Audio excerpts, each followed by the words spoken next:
Europe 1, j'ai choisi pour vous. J'ai choisi pour vous ce matin Linda Brown. Son nom ne vous dit peut-être rien et pourtant cette septuagénaire qui vient de mourir aux États-Unis est une figure marquante, bien malgré elle d'ailleurs, de l'histoire de la ségrégation raciale en Amérique. En 1950, son père veut l'inscrire dans une école publique dans sa ville de Topeka au Kansas. Et la suite, eh bien, c'est elle qui la raconte. Tout a commencé pour moi par ce jour marquant de l'automne 1950, dans la paisible ville de Topeka, au Kansas.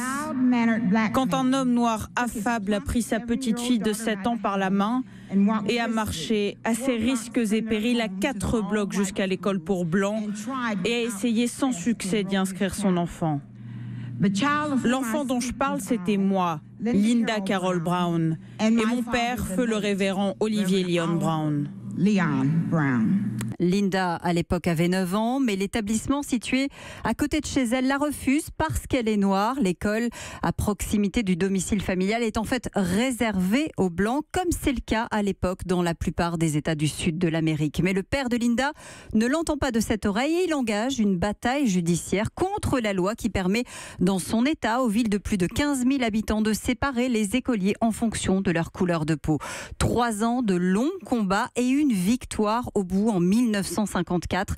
Le 17 mai de cette année-là, la Cour suprême des États-Unis juge la ségrégation scolaire contraire à la Constitution. L'arrêt du nom de Brown contre le Bureau de l'éducation est historique. Le changement va s'opérer non sans mal et non sans heurts. En 1957, il faut même envoyer l'armée pour permettre à des élèves noirs d'entrer au lycée central de Little Rock dans l'Arkansas. Aujourd'hui, 50 ans plus tard, cette victoire reste l'une des plus marquantes pour le mouvement des droits civiques aux États-Unis, grâce à la pugnacité et au courage d'une fillette et de son père qui se sont battus jusqu'au bout pour gommer les différences. Europe 1.